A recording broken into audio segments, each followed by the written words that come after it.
உன் கையை நம்பி உயர்ந்திடப்பாரு உனக்கென எழுது ஒரு வரலாறு உனக்குள்ள சக்தி இருக்கு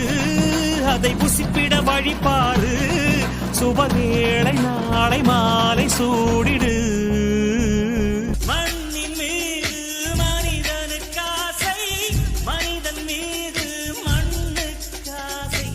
மண்தான் கடைசியில் ஜெயிக்கிறது இதை மனம்தான் உணர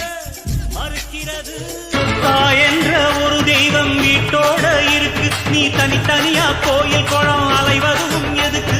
அம்மாவின் பாதத்தில் கற்பூரம் கொளுத்து